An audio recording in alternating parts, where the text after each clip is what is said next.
Boa tarde, meus queridos.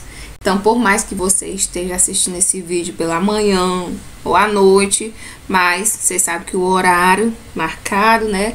Nosso horário às 13 horas, dia de terça-feira, aula de filosofia. Então, é importante vocês cumprir com esse horário para ajudar aí na organização do estudo de vocês, né? E até no aprendizado também. Então, pessoal, continuando aqui o nosso conteúdo, capítulo 3. Agora irei falar de um filósofo também importante lá da Grécia Antiga, né? Que teve uma grande contribuição que ainda hoje refletimos em alguns pontos diante da sua concepção, do seu pensamento lá daquela época, né? Então, iremos falar aqui de Platão, que nasceu em 428 e morreu em 348 a.C. Então, Platão, ele foi um filósofo grego, discípulo de Sócrates, e também ele foi mestre de Aristóteles. E conhecendo mais um pouquinho, né, sobre ele aqui, então, o filósofo, ele nasceu em Atenas, ele foi professor de Aristóteles, como acabei de citar, né? E discípulo de Sócrates, ele é considerado um dos filósofos mais estudados e conhecidos na atualidade, né? Referente aos filósofos lá da antiguidade, Platão, ele é o que se destaca mais nos estudos da nossa atualidade. Então, esse filósofo registrou diversos dos ensinamentos e pensamentos dos quais temos acesso hoje. Ele imortalizou citações de muitos filósofos da Grécia Antiga, ou seja, quando ele diz que imortalizou, que ele não deixou esquecer os pensamentos dos filósofos que antecederam ele. Então, temos como Sócrates, Parmênides, Heráclito e Pitágoras, né? Ele sempre buscou ali reforçar o pensamento desses filósofos para não deixar esquecido na história.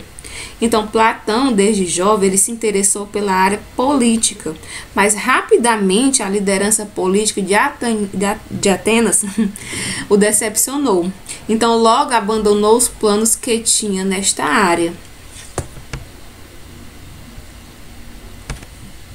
Então, você deve ter se perguntado, né, por que a política de Atenas decepcionou ele?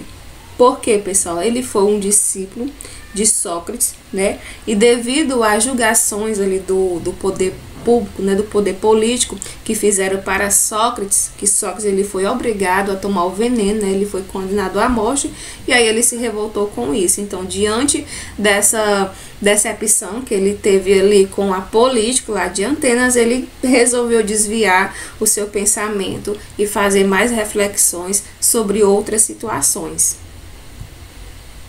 Então, como diz, ele abandonou os planos que tinha nessa área, né? Não quis mais nem saber de poder, de política, né? E foi buscar outras reflexões também que faz parte, que seria importante para a vida em sociedade. Platão, ele foi também um introdutor do método de diálogo na filosofia, que conhecemos como dialética. Então, seus personagens, ele trata de temas que abrangem diversos âmbitos de nossa vida, seja pública ou privada.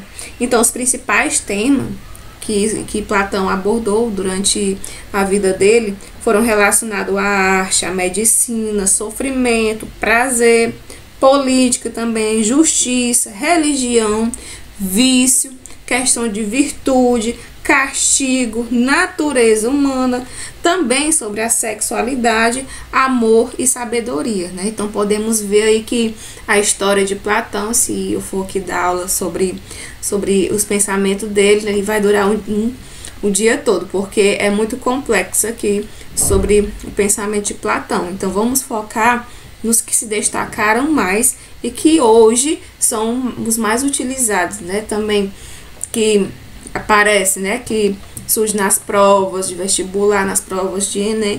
Então, vamos abranger aqui os pontos mais importantes. Então, aqui, pessoal, é uma grande obra de Platão, conhecida como A República. Nela, Platão faz crítica aos sofistas e à democracia ateniense, que de um certo ponto tinha sido responsável pela morte de Sócrates, como eu falei para vocês. Platão, ele cria uma filosofia profundamente idealista, porque ele vai dizer que o mundo não é mundo, ou seja, esse mundo em que nós vivemos não é mundo, não é o que nós estamos vivendo aqui. Isso não é real, né? Mas você deve perguntar, mas por que? Se não é mundo, se não é real, por que nós estamos vivendo dessa maneira? E esse mundo, Platão fala que é o mundo das ideias, né? Que esse mundo das ideias, podemos dizer que são as ideias inteligível e as ideias visíveis ou visível. Então, o mundo expresso na razão, na alma, na mente, ele afirma que é o mundo inteligível, né? Esse primeiro aqui, ou seja, é o mundo das ideias que está só em nossa mente, aquilo que não, podemos dizer que não seja real.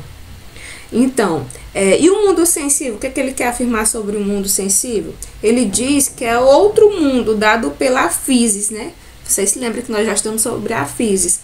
Então, essa física é o mundo natural, ou seja, é o mundo em que conhecemos através dos 5 sentidos, né? Da visão, da audição, do tato, paladar e do olfato, né? Então, através das suas sensações ali, você vendo, tocando, cheirando, você vai conhecer esse mundo, que esse mundo é um mundo concreto, né? Um mundo real, que pode ser chamado também de mundo sensível ou também o mundo material. E essa linha de pensamento, Platão entende que as ideias são perfeitas. Então, a ideia é uma encarnação do belo, ou seja, do perfeito, do que aquilo não tem erros, né? É algo perfeito e pronto.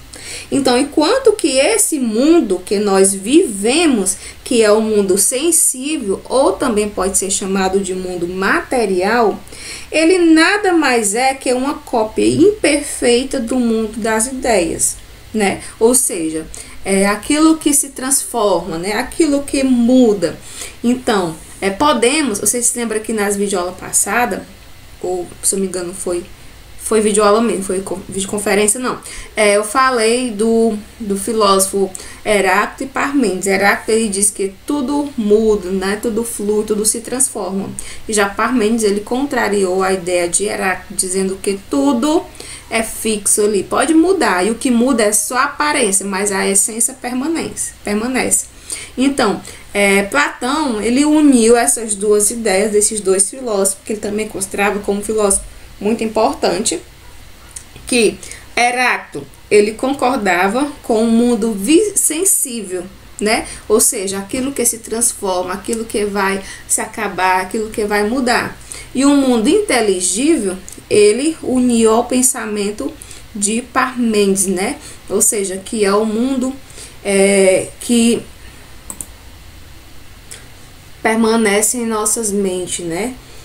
Que vocês se lembram que Parmênides, ele disse que o que muda, como eu falei, são apenas aparências. Porque que eu gosto de repetir, que é para fixar aí na mente de vocês. Então, isso que muda, que são aparências, tá? São apenas ideias da nossa cabeça, né? E que algo permanece ali fixo. Um exemplo que eu posso dar aqui do mundo sensível, né? Que é aquilo que se transforma.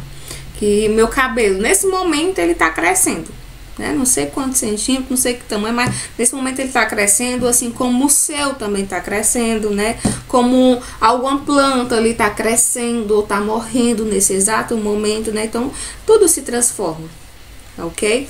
Então, Platão, vocês já ouviram falar do amor platônico? Falando-se de Platão, né? Com certeza vocês já ouviram falar desse amor platônico. E aí você deve se perguntar, mas por que amor platônico? Né? Vocês estão vendo aí essas duas imagens, né? Essa primeira aqui, dessa moça vendo esse casal, no qual aqui, talvez ela esteja apaixonada por esse rapaz e ele não sabe no momento, né? E aqui nessa outra imagem, esse rapaz está vendo só a sombra de uma pessoa aqui com um balde, né? Uma vassoura. Ele acha que é uma mulher ali perfeita. Então, amor platônico é isso, pessoal. é um amor idealizado. Quando você ama alguém platonicamente, você coloca essa pessoa em uma posição muito destacada, né, muito elevada, e ela, para você, no seu pensamento, ela é perfeita, ela é maravilhosa, ela é ideal para você. Então, portanto, você idealizou essa pessoa, né? Esse amor, ele tá só ali na sua mente, você formou uma ideia sobre isso. Então, esse amor, no caso, está existindo somente na sua ideia, na sua mente. Então, se você idealizasse esse amor, ele deixaria de ser platônico. Perdão, realizasse, né? Se você realizasse esse amor, deixasse de idealizar ele, ele deixaria de ser platônico. E de imediato você iria descobrir que essa pessoa, ela não é perfeita, ela é cheia de defeitos, né? Ela é pessoa que pode errar também, tá certo? Então, enquanto ele tá ali na sua mente, é algo ali maravilhoso, perfeito, né? Quando você realiza esse amor, no caso aqui, né? Essa moça, ela pode estar vendo que, nossa, esse casal é perfeito, eu queria namorar com ele é um homem perfeito, daria pra mim também, né? Você não sabe como é a vida deles, né? Você não sabe as dificuldades que eles podem passar, as brigas que acontecem, né? Então, quando é na mente da gente, a gente vê que algo ali é tudo perfeito. Eu creio que vocês talvez já viveram, né? Se não viveram, vai viver. E quando estiver vivendo, se lembra aí do amor platônico. E voltando aqui o pensamento, né, do mundo sensível e do mundo inteligível. Então, essa divisão do mundo sensível e o mundo das ideias, né, ela leva a uma grande alegoria da caverna. Vocês já ouviram falar na caverna de Platão? Essa alegoria, ela foi escrita naquela obra que eu mostrei aqui no slide anterior, conhecida como A República, ou também ela pode ser chamada de livro sétimo, né? E aonde Platão, ele vai relatar, né, através de um diálogo, a história do mito da caverna, né? Lembre que isso foi só um mito. O mito da caverna, ele também é um assunto bem importante, né, da história de Platão. Então, é um dos mais contados. Talvez você já até tenha ouvido falar da história do mito da caverna. Então, pessoal, é o seguinte, falar aqui um pouco para vocês compreenderem melhor. Então, o mito da caverna, ele mostra pra gente pessoas que estavam acorrentadas, como vocês podem observar essa imagem, e tudo que ela sempre vê foi o fundo da caverna. A parede da caverna, ela nunca puderam ver o que tinha atrás. Então, essas pessoas, elas não podiam se mexer, né? Elas só viviam ali paradinhas, olhando ali o fundo da caverna. E como vocês podem observar aqui, elas estão de costa, né, para a saída. Só, pessoal, que um certo dia, quando passavam pessoas carregando coisas lá atrás, no caso essa pessoa estava fora da caverna, perto da saída da caverna tinha uma chama luminosa. E quando as pessoas passavam carregando essas tal coisas, né, que não sabemos o que era, geravam uma sombra na parede da caverna, que chamavam de espetáculo da sombra, né? Eles conheciam, como ficava assistindo ali as pessoas passando, e aí eles disseram que era o espetáculo da caverna, como fosse uma televisão, nós estamos assistindo televisão, né? Eles ficavam paradinhos só observando. Então, como tudo aqueles homens sempre viram somente foram aquelas sombras, para eles as sombras são uma raridade, mas elas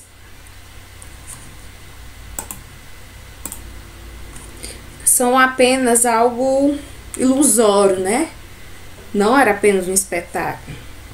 Então, um dia, um homem escapa dessa caverna e ao escapar, ele vai andando e cada vez mais percebendo que o mundo lá fora da caverna não é aquilo que ele pensava quando estava dentro. E um dia ele passa longe e vê os objetos e vê aquele monte de coisa, aquelas criaturas que surgiram na sombra.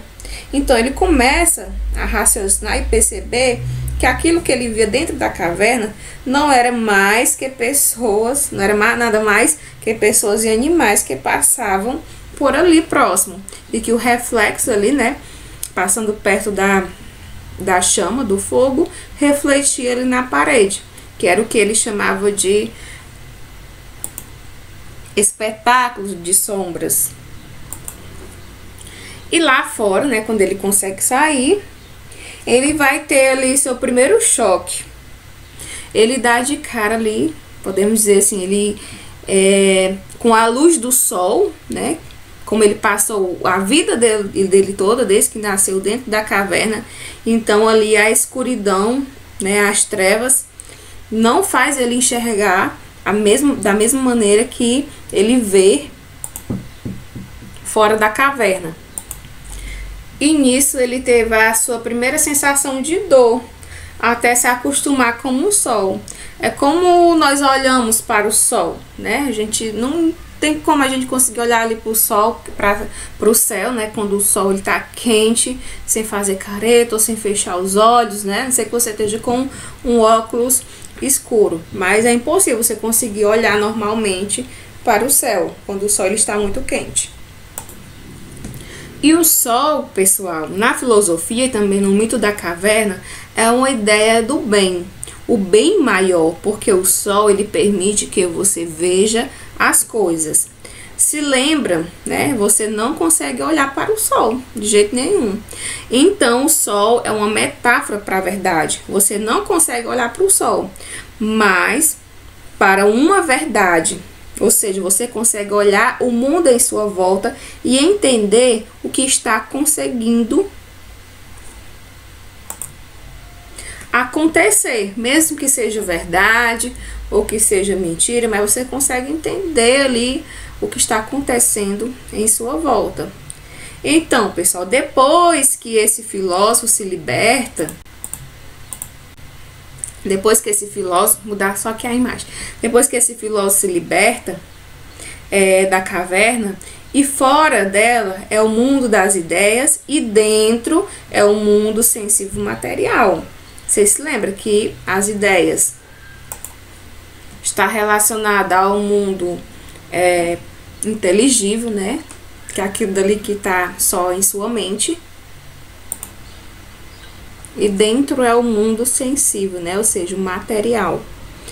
Então, e a missão desse homem, quando ele retorna para a caverna, desse filósofo, né? Que Platão disse que era um filósofo também, é voltar para a caverna e contar a todos os outros o que ele viu fora dela.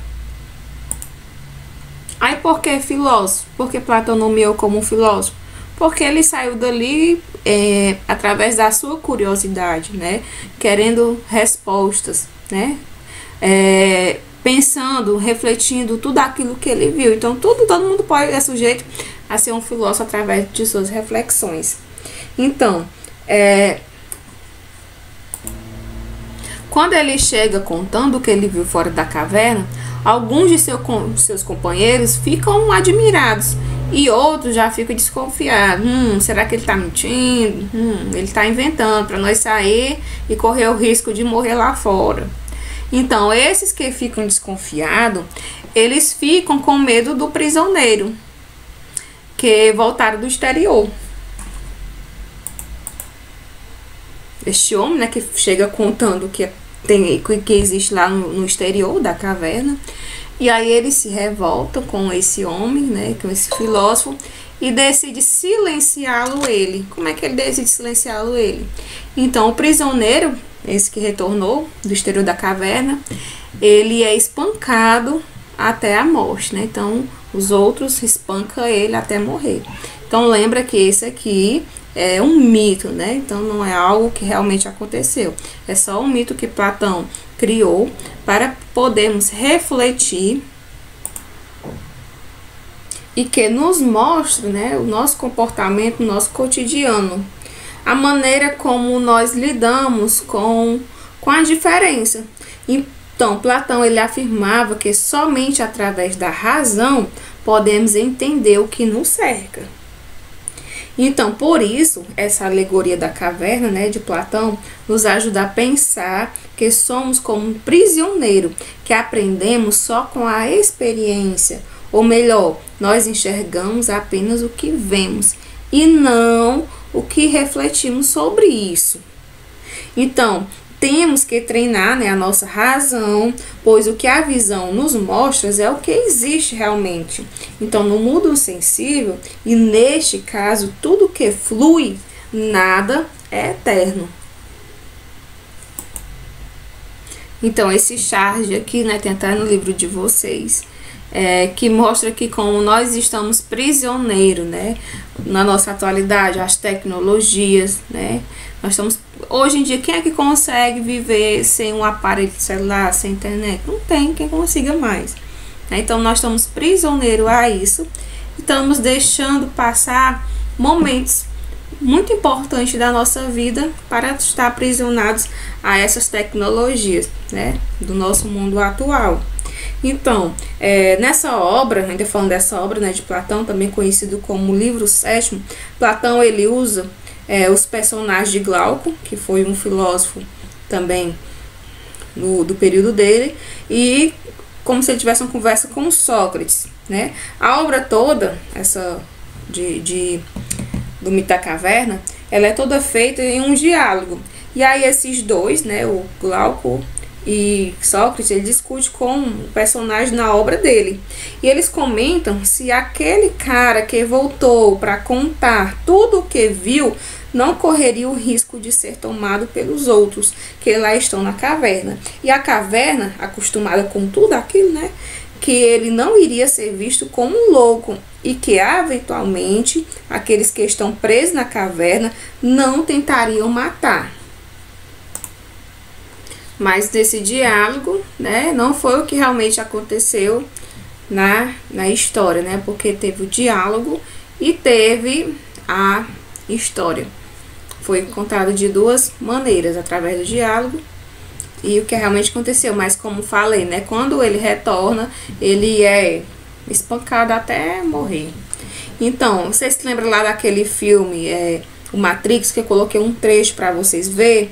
Então, pensando nesse filme científico, se vocês já viram, assistiram ele, então os homens lá do filme estão dentro de uma simulação, ou seja, de um simulacro da realidade. Eles não percebem que estão. E quando finalmente eles saem e que tentam avisar os outros, né, a situação que eles estão vivendo, os outros tentam matá-lo, porque esse choque entre a realidade e a aparência, ou seja, entre o mundo sensível e aqueles sentidos que só nos engana, é aquilo que de fato é, ou seja, o mundo perfeito das ideias da verdade, o mundo da filosofia platônica, que é aquele mundo que nos engana, né? Aquele mundo que não é realmente com a nossa vivência, não está de acordo com a nossa vivência, com a nossa realidade. Então, finalizando aqui nossa aula de hoje, trouxe esse pensamento de Platão, né, no qual ele diz: tente mover o mundo, mas o primeiro passo será mover a si mesmo, ou seja, você não deve esperar só que os outros saiam da caverna, saiam uma pessoa primeiro da caverna para poder enxergar a luz, para poder ver o que realmente existe, né, fora do seu cotidiano, fora da sua vida ali que você está vivendo. Não espere os outros, né? Tenha curiosidade, tenha atitude, saia dessa caverna e vá buscar melhoria na sua vida, vá melhorar como pessoa, vá buscar novas oportunidades de vida, né? Então, esse aqui é o pensamento de Platão, que serve para você refletir como é que você está nesse momento da sua vida, né? Você está no escuro ou você já está aí em busca de uma luz, de novas oportunidades, novos descobrimentos, tá ok? Então, eu espero que vocês tenham compreendido, espero que vocês tenham gostado e qualquer dúvida, você já sabe, pode me chamar lá no privado do WhatsApp que estou à disposição, tá ok? Então, um beijo e até a próxima. E finalizando essa videoaula, vá lá na plataforma e resolva a atividade, para que você não se atrase, tá bom? Então, um beijo, até a próxima.